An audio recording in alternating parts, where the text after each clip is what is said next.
कमर दर्द सभी की समस्या नहीं, आज की बहुत बड़ी मजबूरी बन चुकी है कि इससे कैसे आज़ाद हुआ जाए। लोगों को चाहे उम्र कम हो, चाहे उम्र ज़्यादा हो, चाहे नाटा कद का हो, चाहे ऊंचे कद का हो, चाहे व्यक्ति मोटा हो, चाहे दुबला हो, कमर दर्द मतलब जब हो रही है तो सभी को या किसी को भी हो सकती है। यह आखिर क्यों होती है? कई बार हम इसके कारणों की जब पड़ताल करते हैं तो ये देखने में आता है कि हमारे गलत तौर तरीकों के चलते कमर दर्द एक लंबी जड़ें बना लेती है और यह कई बार केवल कमर पर शिफ्ट नहीं रहता, धीरे धीरे जाकर के रेडिएट करते हुए रेडिकुलोपैथी के थ्रू साइएटिक नर्व को पकड़ लेता है। और जब यह साइएटिक नर्व को पकड़ लेता है तो यह असहाय पीड़ा के रूप में हमारे जीवन का हिस्सा बन जाता है।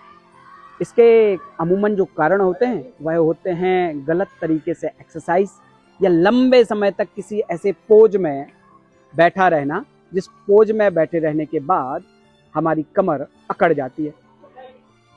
कई बार गलत तरीके से वजन को उठाना, कोर मसल्स के ऊपर अतिरिक्त दबाव डाल देना, नींद ना आना, रात भर गलत बिस्तर का चयन करना और पड़े रहना, ऊंघाई लेते रहना, जिससे भी कमर पर सारा का सारा वर्कलोड आ जाता है तो कमर हमारी जकड़ जाती है।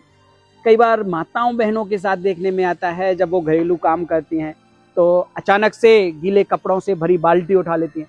ये कॉमन काजेस में से हमारे सामने आए हैं कि जल्दबाजी में बर्तनों से भरी बकेट उठा ली या फिर गीले कपड़ों से भरी हुई बाल्टी उठा ली, तो वजन का एक तरफा लोड भी उनके कमर दर्द का कारण बन जाता है।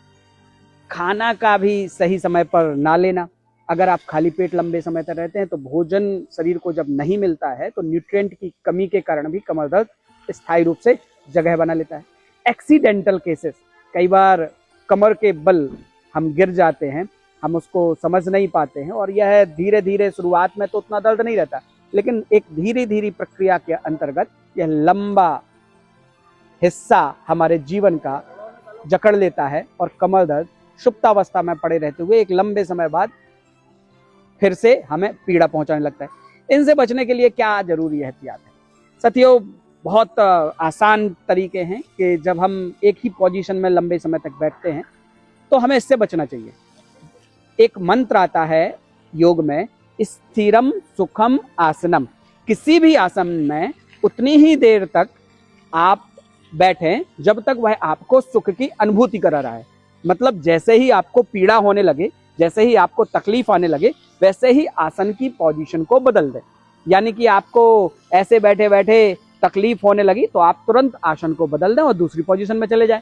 तो ये बेहद आसान तरीका है अपने आसन को बदलते हुए कमर दर्द में राहत पाने का।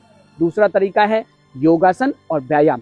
नियमित तौर पर स्ट्रेचिंग दें, शरीर को खींचने वाले आसन जरूर करें जिससे हम अपनी स्पाइन को खिंचाव दे सकें। स्पाइन को जब हम खिंचाव देते हैं तो जकड़न लंबर रीजन में, खासतौर से जो L4, L5, S1 की समस्या, लोग अक्सर कहने लगते हैं डिस्क बल्ग हो गया, प्रोलैप्स हो गया, स्टेनोसिस हो गया, एथेरोलिस्थेसिस हो गया, इनकी समस्याओं से राहत देना है तो इसको खिंचाव देने की जरूरत है। तो ताड़ासन, वृक्षासन या भुजंगासन, सल्भासन आदि आसनों का प्रयोग आप कर सकते हैं। मरकटासन इसमें बहुत लाभ करता है। तो अपने योग विशेषज्ञ से अगर आप सलाह लेंगे तो अपनी कमर दर्द को ठीक कर पाने में काफी सहायता भी पाएंगे। होम्योपैथी आयुर्वेद के कुछ न्यूट्रिएंट्स हैं जो उन पोषक तत्वों की भरपाई कर देते हैं जिनकी कमी आपको अमूमन अपनी अनियमित खान पान से संबंधित दिनचर्या के कारण हो जाती है। साथ ही साथ लंबे समय तक एक ही पोजीशन में बैठने की जो आपकी आदत होती है या अचानक से वेट लिफ्ट करने के बाद जो चोट लगती है कमर को, एक्सीडेंटल हिस्ट्री के जो केसेस होते हैं उनमें होम्योपैथी की अर्निका, रूटा, सिम्फाइटम जैसी दवाएं बहुत अच्छा काम करती हैं, जिनका चयन आप होम्योपैथी विशेषज्ञ से सलाह लेकर के कर सकते हैं। आयुर्वेद की वात चिंतामणि दवाइयाँ, योगराज गुग्गुल, महायोगराज गुग्गुल, पीड़ांतक वटी, ये सब राहत पहुंचाती हैं। नेचुरोपैथी के अंतर्गत प्राकृतिक चिकित्सा में अभ्यंगम थेरेपी, विशेष तौर पर कटिबस्ती, इस पर बहुत राहत पहुंचाती है। अगर सही अभ्यंगम थेरेपिस्ट आपको मिल गया तो ये मान लीजिए आपका पलक झपकते ही दर्द गायब हो जाएगा, भले ही कुछ देर के लिए, लेकिन आप नियमित तौर पर अगर इस थेरेपी को अपनी दिनचर्या में आजमाएंगे तो आपको कमर दर्द से जरूर जड़ से राहत मिलेगी।